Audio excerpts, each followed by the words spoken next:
Assalamualaikum warahmatullahi wabarakatuh. Selamat pagi, Waalaikumsalam salam sejahtera kita semua, rekan-rekan, teman-teman, Banitizen dimanapun Anda berada. Hari ini kita kedatangan tamu yang sangat spesial untuk podcast kita hari ini. Beliau adalah Bapak Wawan Hermawansyah. Beliau adalah Ketua Asosiasi Dosen Indonesia Cabang Bekasi. Terima kasih Pak atas kehadirannya. Beliau juga merupakan dosen bidang komputer di beberapa kampus, yang mengajar di beberapa kampus di area Bekasi. Terima kasih atas kehadiran Pak Wawan. Hari ini kita ngobrol santai-santai ya Pak ya, singkat-singkat, ringan-ringan sambil sambil supaya kita lebih dekat dengan masyarakat gitu ya. Untuk topik kita hari ini kita akan membahas tema seputar perkembangan multimedia di Indonesia. Jadi gimana nih Pak, perkembangan multimedia saat ini bagaimana? Baik, terima kasih Pak Rahman serta saudara-saudara pendengar podcast. Assalamualaikum warahmatullahi wabarakatuh. Waalaikumsalam. Alhamdulillah, terima kasih atas undangannya Pak Rahman di Backstory Podcast. Ya, kalau tidak salah ini kali kedua ya saya diundang di sini. Baik Pak Rahman, mumpung sekarang nih suasananya masih Lebaran ya, saya secara pribadi menyampaikan mohon maaf lahir batin ya, selamat Idul Fitri, dan juga kepada para pemirsa podcast ya, mudah-mudahan kita menjadi orang-orang yang bertakwa.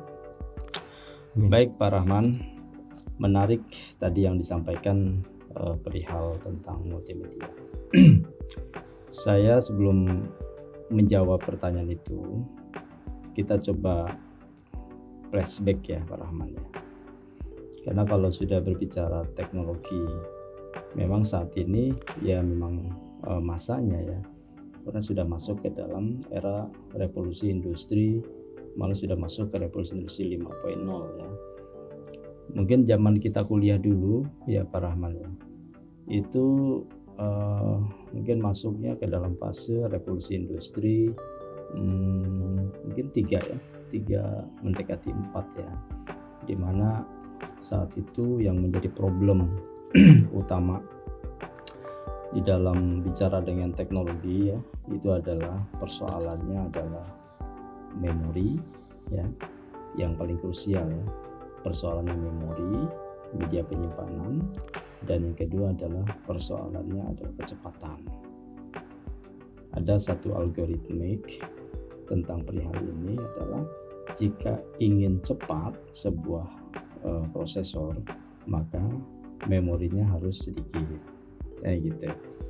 Sehingga ini seolah-olah ini menjadi pengunci ya, bahwa kalau antara kecepatan speed prosesor itu berbanding terbalik dengan memori. Diilustrasikan adalah kalau kita ingin mengendarai kecepatan kendaraan lebih cepat, maka muatannya tidak boleh banyak kan gitu. Nah, analogi itu sempat waktu zaman-zaman kita itu menjadi persoalan yang sulit untuk dipecahkan ya, sehingga perkembangan komputer saat itu kan mengalami beberapa fase ya. Ini juga harus dipahami juga oleh para digital talent saat ini, bahwa perlu flashback ya perkembangan komputer itu dari masa ke masa, karena hal ini penting. Kenapa? Jadi tidak ada sesuatu yang tidak mungkin jika sesuatu itu terus di research ya. Akhirnya apa? Terpecahkan.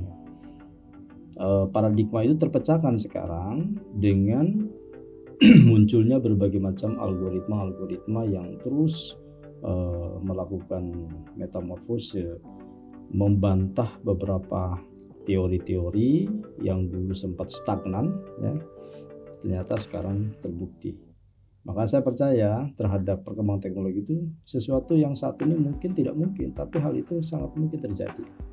Ya, sesuatu yang tidak mungkin saat itu sekarang terjadi.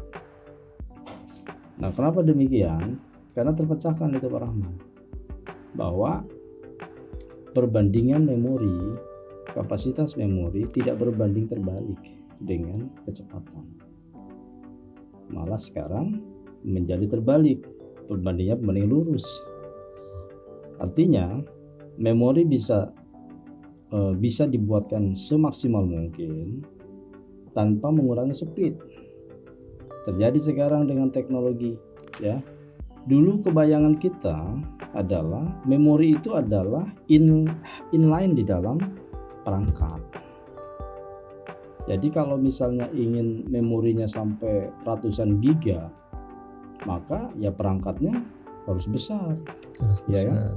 Jadi ruang-ruang itu harus terbalik. Dulu itu sangat stagnan, sangat sesuatu yang tidak mungkin. Saat ini bisa memori itu bisa unlimited, ya, dengan konsep cloud, ya, penyimpanan awan, ya, dengan cloud system, lalu dengan big data.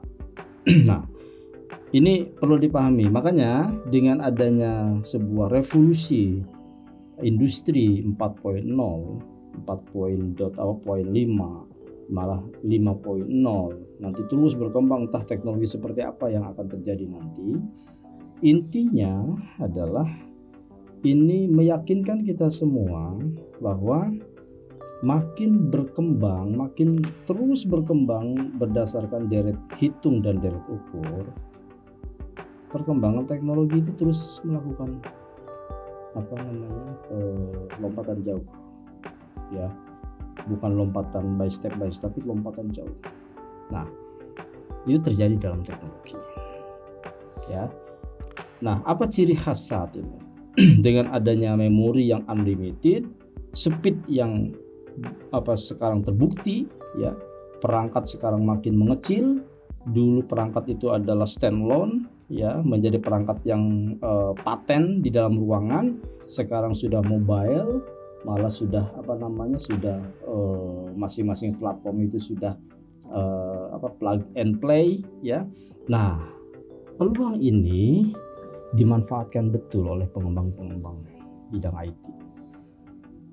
Pecah telurnya adalah ditambah lagi dengan munculnya teknologi Android, ya, sistem operasi Android. Terus seolah-olah sistem Android itu sistem operasi Android itu suatu yang teknologi yang beyond, ya, di luar batas kemungkinan terjadi. Tapi faktanya sekarang terjadi. Nah, ditambah lagi dengan IoT, Internet of Things. Semua terkoneksi dengan internet.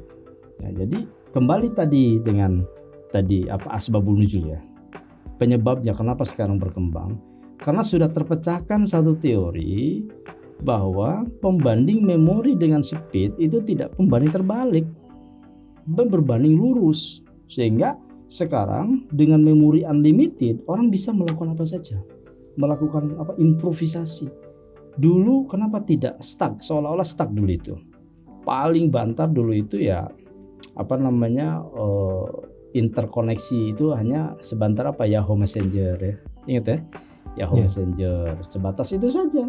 Lalu sebatas MMS, medsosnya, ya. Dulu ya, ya, Pak. Medsosnya kan. Ya. MMS juga itu sudah hebat itu. Kita ngirim ucapan Idul Fitri, ingat ya dulu ya, MS, ya. Ada gambarnya. Ya. Itu terbatas juga. Kirim sekarang datangnya sudah H+ berapa baru datang. Ya. Apalagi stuck begitu kan. Nah, ini problematika yang terjadi saat itu. Tapi ide-ide sudah ada, sudah muncul. Nah, dengan pecah telur itu maka seolah-olah teknologi itu tidak bisa terbendung. Maka sekarang hampir tidak ada satu wilayah pun yang tidak terjamah oleh internet. Jadi perlu dipahami dulu. Pertama adalah memori. Jadi kita harus punya harusnya argumentasi. Kok kenapa ya sekarang berkembang? Itu harus ada argumentasi yang bisa dipahami oleh kita semua, ya. Perkembangan itu dari A sampai B, dari B bergeser sampai Z, itu ada pemicunya. Nah, jadi teman-teman ya, kita harus belajar untuk memahami historis. Kenapa? Saat ini akan menjadi historis nanti ke depan. Kita nggak pernah tahu ke depan teknologi seperti apa. Hemat kami sepertinya dengan terus berkembangnya terus sesuatu yang tidak mungkin menjadi mungkin. Ini menjadi hal yang. Nah, kembali tadi ke pertanyaan tadi Pak Rahman. Mohon maaf ya agak panjang berbicaranya, biar ada semacam pemahaman tesis dan antitesis. Karena kita berbicara dari akademisi. Ya. Nah, saat ini berkembang berbagai macam platform, memudahkan. Nah, sehingga muncullah istilah multimedia. Perasaan dulu, mungkin Pak Rahman kan bidang komputer juga ya. Betul. Perasaan dulu saya di bidang IT itu, seolah-olah dulu itu kalau mau ngoding, ya, itu basicnya kayaknya kaku ya, stuck gitu.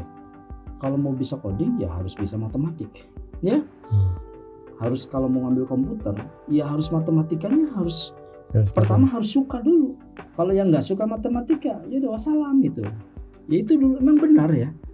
Jadi kita pada saat belajar dulu coding, bagaimana coding yang by struktur ya, bukan belum bagi objektif ya. Kita belajar coding itu harus memahami tentang baris dan kolom ya. Satu sintaks saja tidak bisa menjadi running well ya. Koma saja kurang ya kan, menjadi apa? Menjadi trial error. Bikin suatu yang sulit menjadi. Nah, sekarang ternyata hal itu sudah direduksi oleh inovasi. Nah, tapi dengan perkembangan kan sekarang luar biasa teman-teman.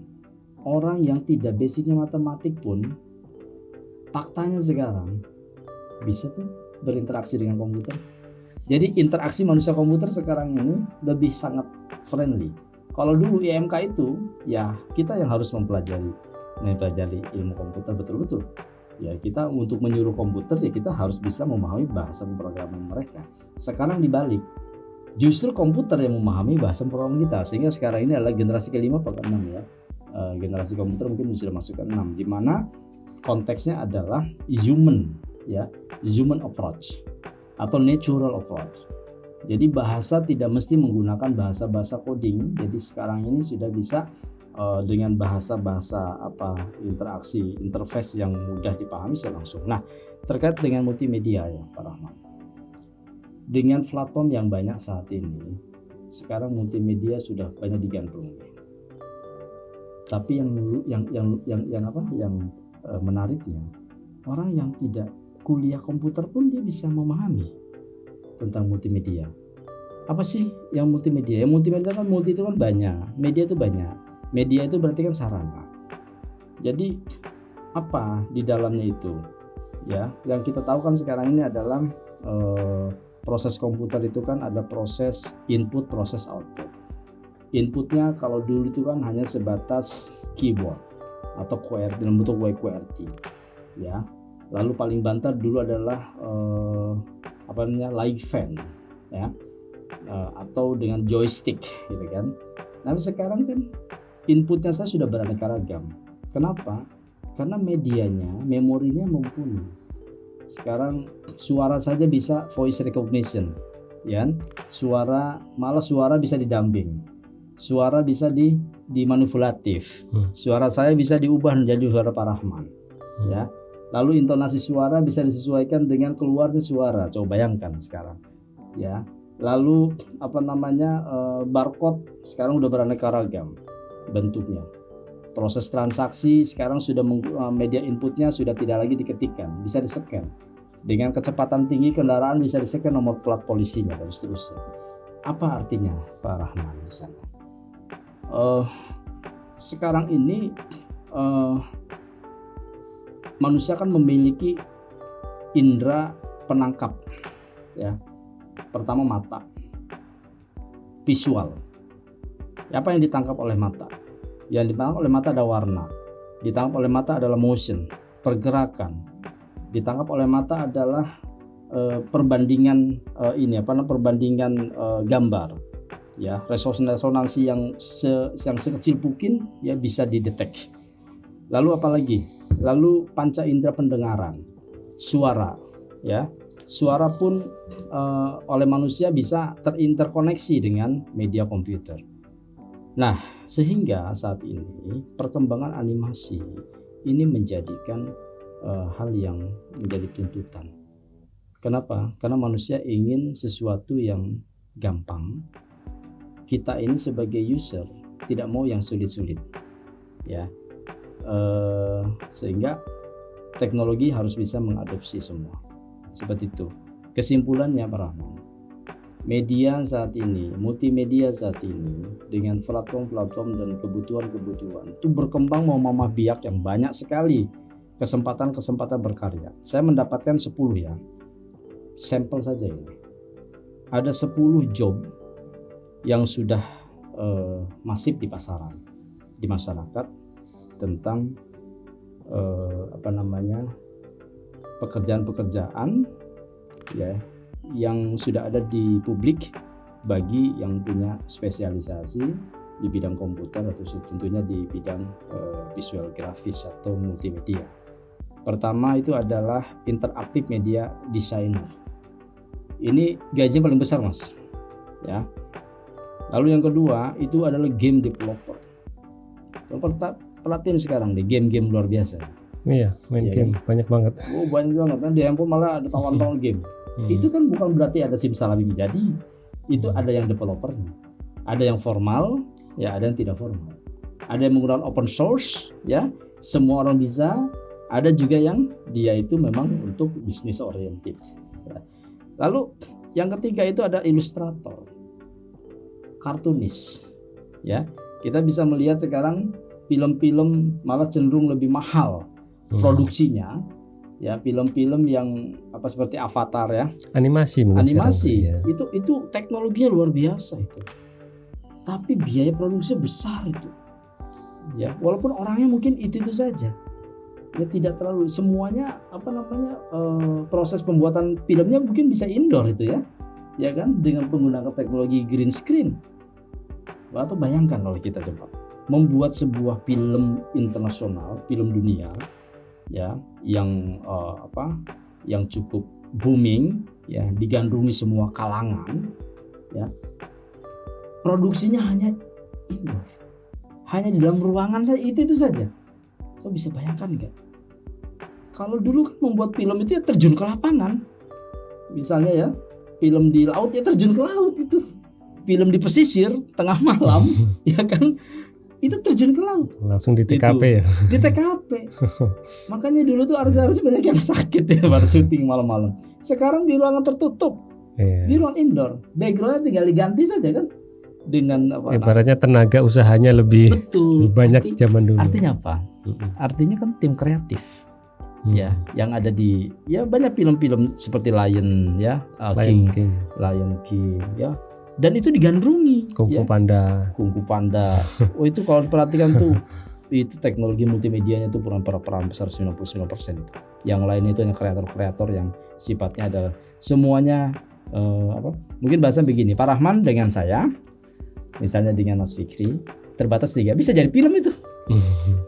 Asal ada di antara kita yang jago desainer multimedia, jadi film itu Mas. Ya film pendek gitu kan, nggak usah kita izin ke Pemda, izin ke ini, di ruang saya bisa jadi film. Ya, nah sehingga apa? Kenapa teknologinya mumpuni? Keempat adalah web designer.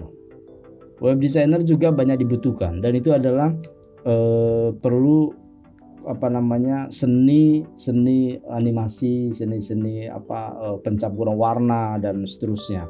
Yang kelima itu adalah graphic designer, lalu videographer ya. Nanti Mas Fikri ini videographernya kan, videonya di editing dan sebagainya biar menyampaikan sesuatu yang indah itu kan.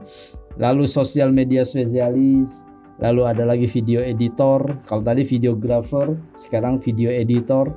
Ada lagi kameramen televisi, lalu juga ada musik komposer. Ini ada 10 bidang pekerjaan yang secara publik sudah masif di masyarakat. Tentunya turunannya banyak sekali.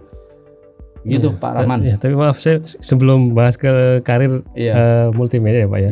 Ini saya nemu bahwa programmer komputer pertama di dunia itu ada namanya Ada Lovelace. Ada Lovelace lahir di London, Inggris tahun 10 Desember 1815. Ulang air besar. Ini sering dianggap sebagai programmer komputer pertama di dunia. Dan beliau ini uniknya adalah lahir dari penulis dan matematikawan. Nah, maksudnya gini, ini kan penemu programmer komputer cewek gitu ya Pak ya, wanita dan matematikawan. Nah, ini kita tarik dari zaman dulu ke zaman sekarang kan bisa jadi 2 abad, 200 tahun sesudah penemuan programmer komputer. Sekarang ini gimana Pak? Multimedia itu bisa nggak cewek, bisa nggak tidak ahli matematika? Itu aja. Ya, sekarang gini aja, kita kalau saya lepaskan teoritis ya, saya lepaskan kita fakta ya. Kita bicara fakta. Ya kan anak sekarang kalau enak kan fakta ya. Iya. Ya kan. Pertama secara teoritis tidak ada batasan di dalam mengaitkan gender di dalam spesialisasi programmer. Ya, justru malah faktanya kalau kita kuliah nih, karena saya dulu kuliah di komputer, malah anak-anak perempuan itu jago-jago loh. Ya kan? Iya. Kan jago-jago loh Mas. Ya. Malah ada teman saya yang sekarang jadi kerja, sudah kan tahu sekarang ya. Dulu berapa kali saya kenal, tahu informasinya, dia programmer di salah satu perbankan plat merah. Dia nggak main-main. Ya. Kalau sudah masuk di perbankan, itu sudah complexity. Ya. Kenapa? Karena data yang diolahnya data yang real time ya, 24 jam. Lalu data yang diolahnya adalah data yang tidak pernah stop, ya kan, zero error ya. Karena kan bayangkan kalau perbankan salah data gimana, gitu kan. Nah, jadi tidak ada keterkaitan gender sebenarnya. Kenapa demikian? Pemrograman itu sebenarnya yang perlu difokuskan adalah pertama melatih algoritmik. Jadi pemrograman itu tidak simsalabim. Dia akan terpoles dengan baik ya, dan akan makin mengakar pemahamannya, dan nanti akan satu titik insting yang berbicara ya. Jadi kalau misalnya masalah ini mesti ini masalahnya gitu kan, udah insting. Itu berdasarkan waktu dan terus berlatih. Makanya bicara programmer itu tidak bisa bicara dia hanya berpangku tangan. Ya, dia mesti harus menyelesaikan beberapa problem masalah yang dihadapi, problem solvernya. Intinya apa? Gigih, tekun. Ya, saya mungkin tidak termasuk golongan yang itu. Oke, sehingga apa? Sehingga yang terjadi adalah sering terjadi problem-problem yang dihadapi pada saat debug ya, terjadi error. Ya, kadang sulit untuk menyelesaikan solusinya. Jadi intinya adalah dia ada kemauan, lalu ditunjang oleh ketekunan, lalu ditunjang juga oleh pantang menyerah. Mungkin lebih tepatnya kayak seperti seseorang yang berpengalaman gitu ya. Nanti kan experience darinya. Dan bisa menyelesaikan beberapa case study yang pernah diselesaikan sebelumnya. Jadi programmer itu tidak simsalabim. Ya. Nah, terus kenapa faktanya banyak programmer itu banyak? Cowok. Nah kan, ini bukan berarti kaum Hawa itu sedikit yang menguasai, tidak. Persoalannya adalah pada saat terjun ke dunia kerja, programmer itu kerjanya itu 24 jam. Misal ada error, ya kan? Kan error itu unpredictable, ya kan? Seorang programmer atau programmer kalau di Indonesia itu sarjana komputer itu seolah-olah bisa semua, Mas. Jaringan juga dipegang, software developer dipegang, troubleshooting dipegang. Coba ya, mau dia sarjana informasi, mau sarjana teknik informatika, tetap masyarakat taunya adalah sarjana komputer. Multimedia juga dipegang. Artinya apa? Ya, one job itu bisa multi, ya, one skill multi job. Nah, itu sebenarnya tidak baik juga, ya. Tidak baik juga, nggak mungkin semua dipegang. Seperti multitasking ya. Iya, akhirnya kita harus spesialisasi. Nggak berkualitas. Betul. Nah, untuk itu ya, karena pekerjaannya itu faktanya di lapangan seperti itu. Ya sepertinya kalau Pak Rahman sebagai perempuan juga mungkin ya berpikir 2 kali ya untuk bekerja di bagian programmer kan. Lagi nyantai di rumah ya, ditelepon ada trouble. Kalau pria ya, itu langsung dulu kan belum ada remote begitu. Harus datang ke perusahaan, datang malam-malam. Kenapa? Karena kalau misalnya bermasalah sampai pagi, besok tidak beroperasi. Nah, sehingga ini keluhan-keluhan yang terjadi. Kamu bayangkan kalau misalnya kabelnya yang terputus, dulu kan masih jarang, menir kabel masih jarang. Masih cabling. Ya, gigit tikus misalnya. Ini paling banyak. Ini harus naik ke atas. Harus ngecek ngurut data, ngurut tabel. Komplainnya pas malam-malam. Malam-malam pula. Nah, jadi hal itu yang menjadikan kaum perempuan itu kadang berpikir 12 kali untuk terjun. Sehingga pada saat itu ya udahlah, ya lebih mengarah kepada bagian administratif aja. Kan gitu. Tapi dengan sekarang berkembangannya teknologi, itu tidak ada penghalang Pak Rahman. Ya, banyak sekarang kreator-kreator, programmer-programmer yang dia bisa membuat sebuah script di dalam bahasa pemrograman tertentu, ya dia punya website, ya dia bisa menaruh di sana sehingga banyak yang tertarik, ya dia trial error misalnya 7 hari, ya lalu dia lihat bahwa programnya bagus, dia bisa menghubungi, dari situ terjadi komunikasi bisnis. Nah, terus terkait tadi Pak, yang ahli maksudnya untuk bisa jadi ahli multimedia itu perlu kemampuan matematika nggak Pak? Oh enggak, sekarang enggak. Jadi gini Pak Rahman, dulu ya. Dulu sebenarnya multimedia itu tidak terlalu familiar. Orang taunya komputer itu programmer. Cuma 2, hardware dan software. Hardware itu technical, ya seperti troubleshooting. Kalau software itu tergantung dengan SIM operasi dan program aplikasi. Nah sekarang dengan perkembangan yang saya ceritakan tadi, memori terus bagus, kecepatan unlimited, ya. Sekarang terjadinya adalah seorang ahli yang ingin berkembang di bidang multimedia tidak mesti yang ahli matematika. Kenapa? Supporting platformnya sekarang sangat bagus dan infrastruktur. Jadi intinya ada kemauan sebagainya.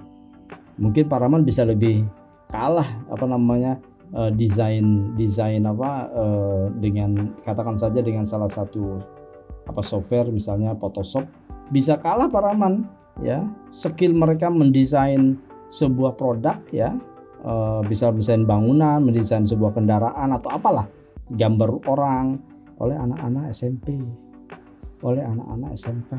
Betul. Ya, bisa kalah kita loh. Betul.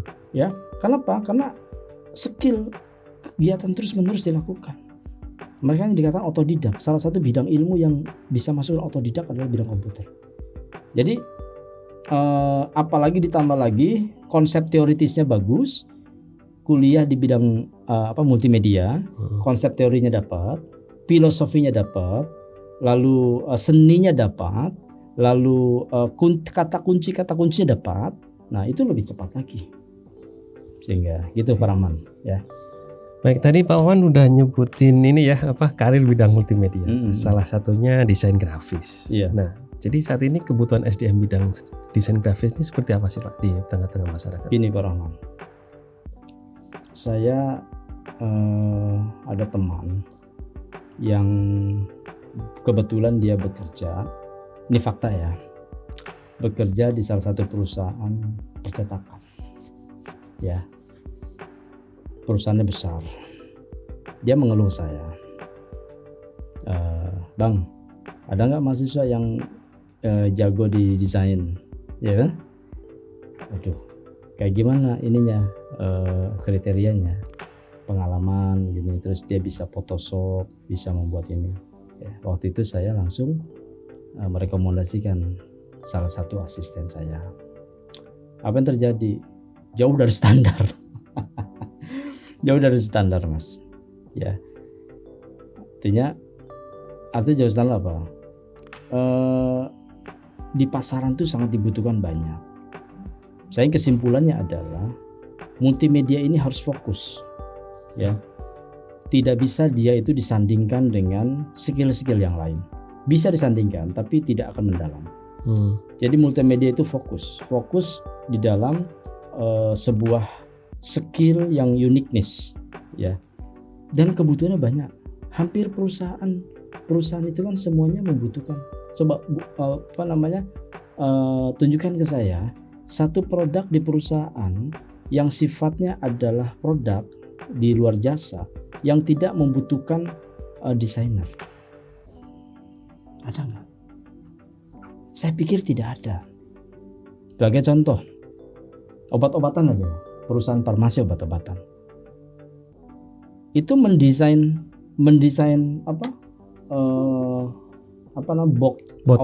botolnya, warnanya, packaging kemasannya, apa itu gampang? Iya, ukurannya. Tidak, gitu ya kan?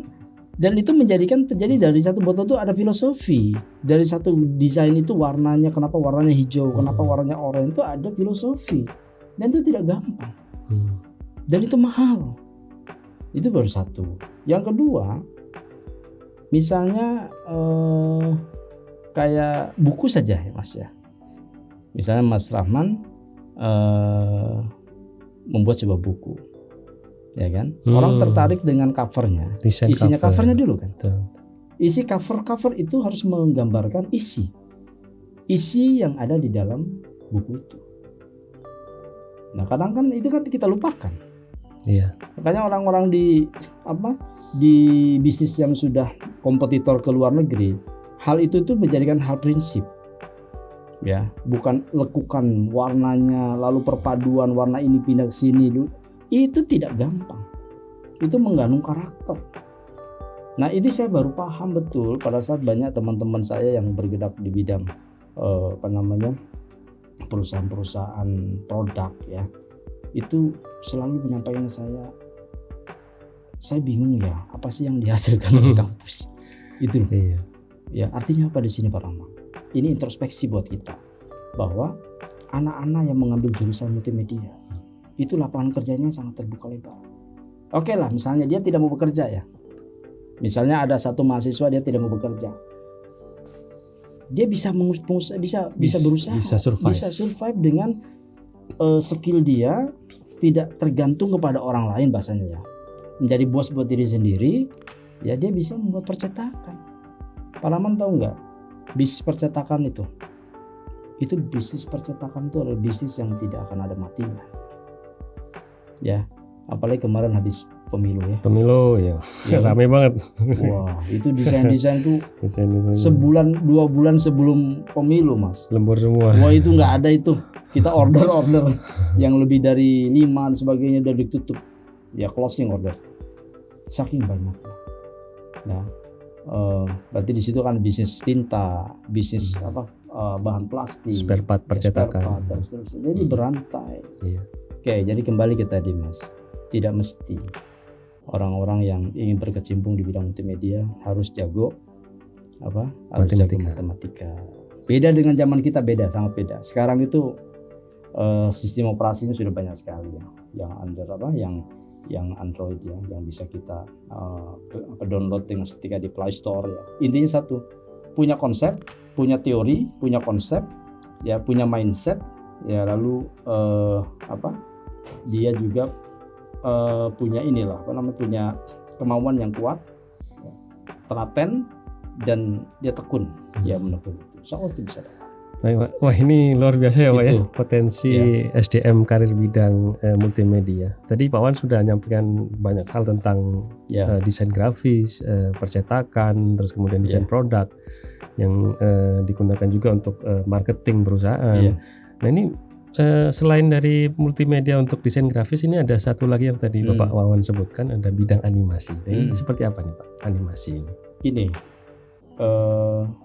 terkait dengan animasi ini kan sebagai sekarang kan banyak anak-anak muda yang kreator tinggi ya. Saya baru tahu ya bahwa kreator animasi Ipin Upin ya. Malaysia. Itu ya, bicara Ipin Upin kan bicara trademark Malaysia ya. Ya. Tahu nggak siapa yang mendesain Ipin Upin? Orang Indonesia, ya kan? Kita tidak bahas terlalu dalam itu, orang Indonesia, ya kan? Entah siapalah bahasanya itu. Udah. Lalu Lion King, siapa yang mendesain? Orang Indonesia. Orang Bali. Desain King-nya, ya kan? Nah, itu mereka pergerakan itu pakai apa? Kan pakai desain. Ya, gambar ini, ya toh? Jadi saya misalnya jago menggambar, apakah bisa langsung menjadi sebuah produk film? Belum. Belum tentu. Ya kan? Saya harus didampingi oleh kreator animasi. Misalnya kreator animasi Pak Rahman. Ya, saya drafter gambar ya. Namanya drafter. Pak Rahman nggak bisa kerja kalau nggak ada drafternya. Mau gambar dia nggak bisa kan gitu. Saya menggambar. Oke. Saya menggambar misalnya Wawan Wiwin misalnya. Ya kan?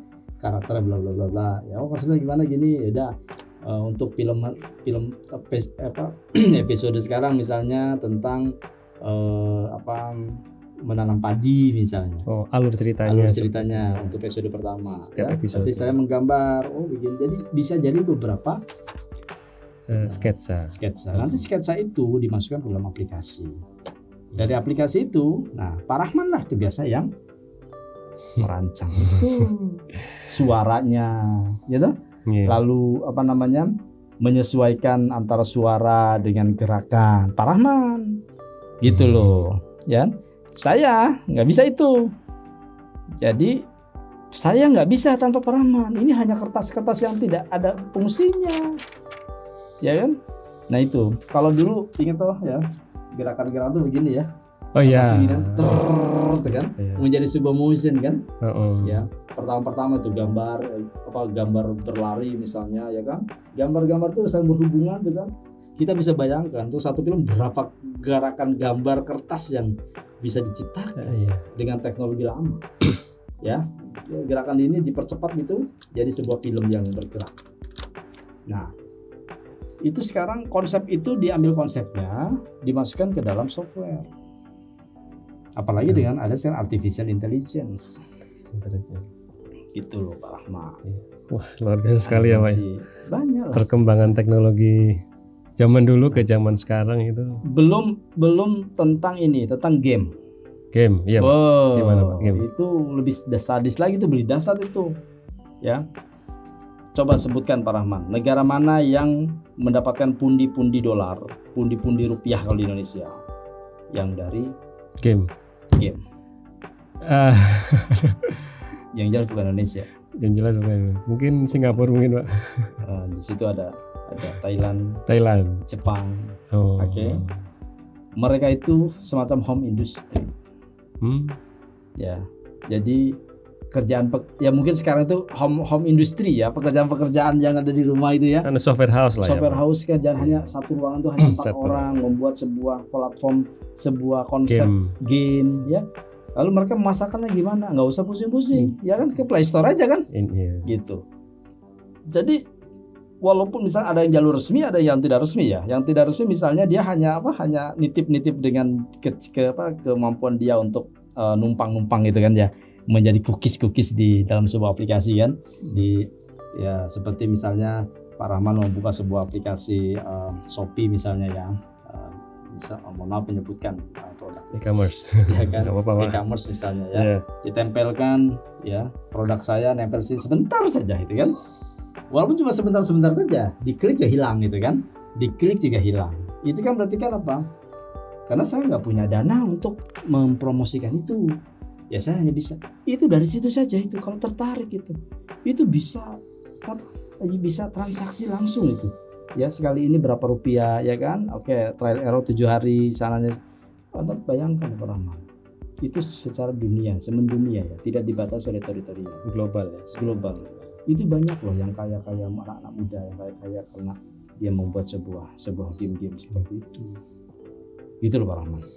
Ya. Wah, ini berarti sebetulnya gini Pak. Ini kan tadi Pak Wan jelaskan, saya juga baru tahu sebetulnya. Lion King itu kan yang karakter singanya itu yang buat orang Indonesia, Ipin Upin yang buat orang Indonesia. Iya.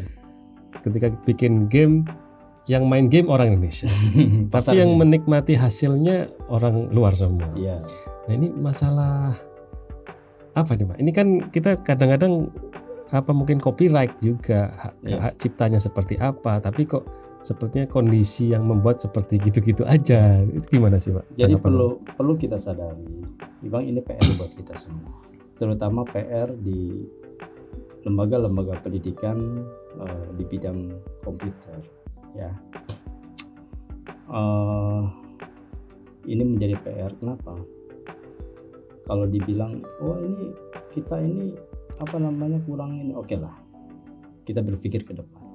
Tapi yang pasti, yang tidak bisa dipungkiri, market kita itu Besar. sekali. Tinggal dibuat aja regulasi, cekluk kan, regulasi bahwa hanya game tanah air saja yang bisa dipasarkan di dalam tanah air. Oh, bisa aja kan? Ragnarok Pak. Oh ya, bisa, misalkan. ya kan? Iya.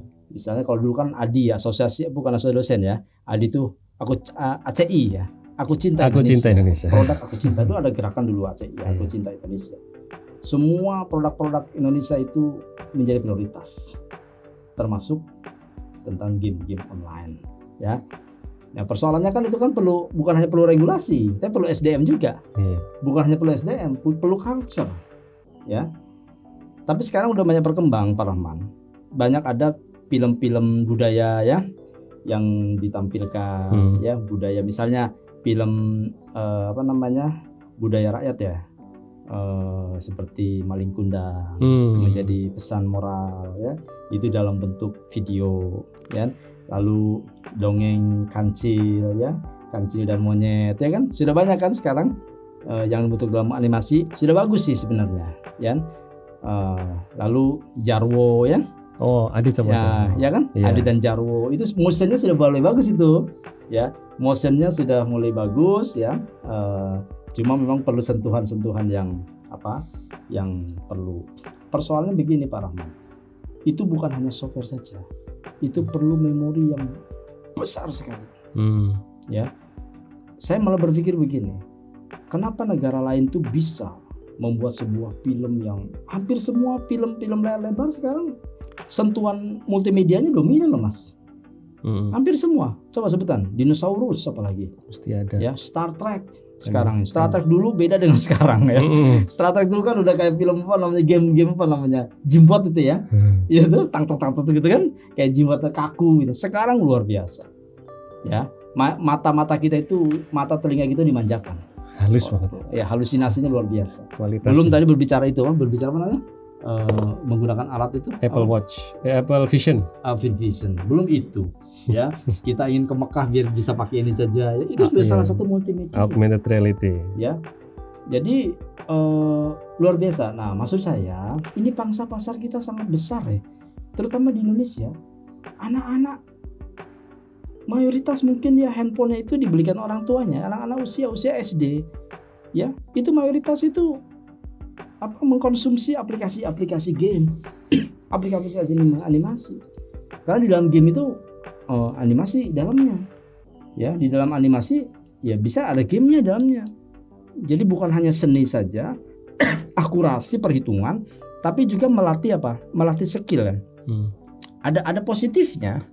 Yang jadi negatif itu adalah pada saat game itu tidak mendidik. Misalnya game yang mengarahkan kepada kekerasan, ya.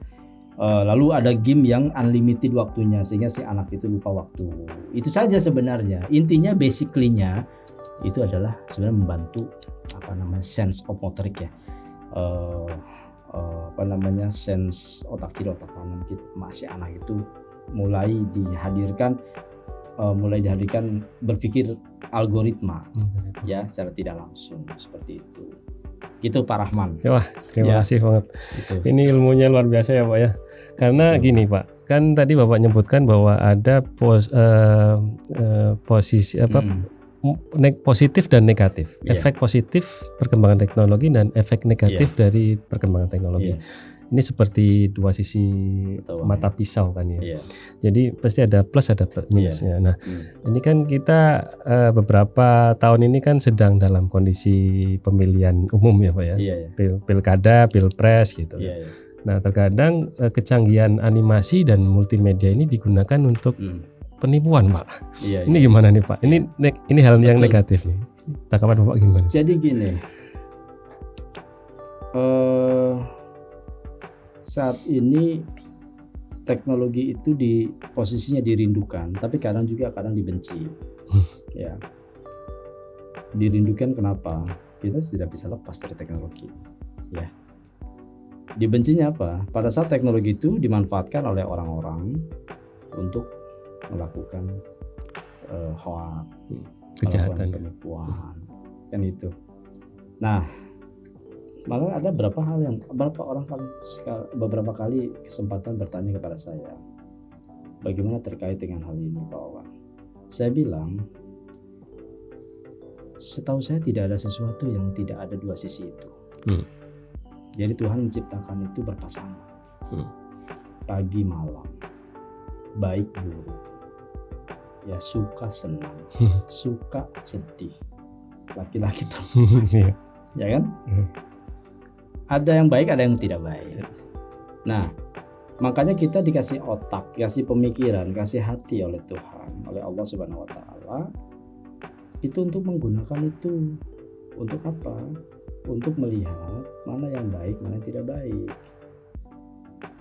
Teknologi itu kalau dipegang oleh orang yang tidak baik ini bahaya. Kenapa? Dengan teknologi sekarang ini hampir sulit membedakan mana yang benar, mana yang salah. Ayo Pak. Ya kan? Ada berita. Misalnya suara saya dubbing begini nih. Ya kan? Di-converse dialihkan ke dalam bahasa Arab. Jadi seolah-olah saya ngomong bahasa Arab. Bisa nggak Mas? Bisa. Ya kan? Seolah-olah saya itu Wawan kapan belajarnya? Ini si Wawan kapan belajarnya bahasa Arab? Padahal nggak pernah belajar. Tapi saya fasih. Jadi antara gerakan mulut itu ya dengan apa? Dengan teks apa bahasa yang diucapkan itu nyaris sama. Artinya apa di sana, Mas? Ini luar biasa ini artificial intelligence ini untuk konteks multimedia ini. Itu baru dari satu suara. Ya. Mungkin kursus-kursus bahasa nanti mungkin akan berkurang. Kenapa sekarang sudah banyak kan keyboard dalam bentuk teknologi keyboard, ya. Keyboard dalam bentuk voice recognition. Saya ngomong bahasa Indonesia muncul bahasa Inggris. Dengan apa? Dengan grammar yang akurat. Jadi kembali tadi, Mas. Ini yang dikhawatirkan adalah multimedia ini perkembangan teknologi dipegang oleh orang-orang tidak bertanggung jawab. Hoax di mana-mana. Berita diambil, di-crew, ya kan? Wah macam-macam lah suaranya ditukar sebagainya, ya kan? Itu nyaris tidak terdeteksi. Kalau orang-orang awam melihatnya kan itu sebagai sesuatu yang benar. Makanya gampang sekali untuk melakukan pemecah belah satu domba. Dan itu sudah sering terjadi, Mas. Sering terjadi. Kadang kita juga lengah juga kan dapat info di-share padahal itu adalah berita yang tidak benar.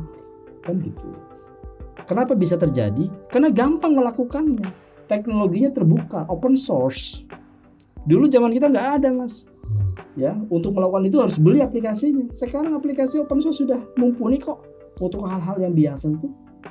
Nah, jadi makanya teknologi itu harus diimbangi dengan apa? Dengan iman dan takwa, Mas. Saya secara pribadi saya lebih khawatir kepada orang yang jago IT, akhlaknya tidak ada. Kenapa? Ya, sulit dideteksi, Mas. Seorang programmer yang ulung, artinya apa? Dia jago masuk ke dalam level-level, layer-layer di dalam programming, sampai layer dalam jaringan itu level 1 sampai 7 dia kuasai. Siapa yang mau mendeteksi dia? Orang semua dia kuasai. Ada layer 8 nggak ada. Ya, mau jaringan kabel, jaringan kabel, semua kan 7 layer teknologinya. Layer 1, layer fisik, konsep, sampai yang terakhir. Kalau dikuasai semua oleh seorang, tapi akhlaknya tidak ada. Wih, luar biasa. Kalau digunakan untuk kejahatan, ngeri kan? Ngeri. Itu manipulasi, ya kan, mengambil akses e-banking orang. Sekali klik. Maksudnya privacy ya, privacy. Cyber security ya. juga. Itu ada kaitan dengan multimedia loh, Mas. Kenapa orang itu tertarik untuk mengklik? Karena tampilannya sama. Tampilan sama ini adalah kerjaan multimedia. Itu loh. Jadi yang di depan interface itu multimedia. Mempengaruhi, menjinakkan retina seseorang, mempengaruhi untuk action. Itu orang-orang multimedia. Tampilan awalnya itu ya. Iya, tampilan awalnya. Nah, bayangkan aja tampilan tampilan Facebook didami, dimirrorkan. Jadi seolah-olah kita ini suruh melakukan login ulang. Mirip sama. Coba. Orang komputer aja banyak yang terjebak loh. Ya, bagaimana dengan orang umum? Nah, itu yang melakukan siapa? Yang melakukan orang multimedia, gitu loh. Artinya di sisi lain multimedia ini banyak peran yang sangat penting, bermanfaat, tapi di sisi lain kalau dipegang oleh orang yang tidak memiliki akhlakul karimah yang baik, ini akan menjadi hal yang tidak baik bagi masyarakat. Jadi tugas kita ini adalah mengimbangi kemampuan seorang terhadap komputer dalam hal ini multimedia, juga harus diimbangi juga dengan melakukan penekanan akhlak. Anda bayangkan ya, situs-situs pornografi itu yang peran apa? Multimedia.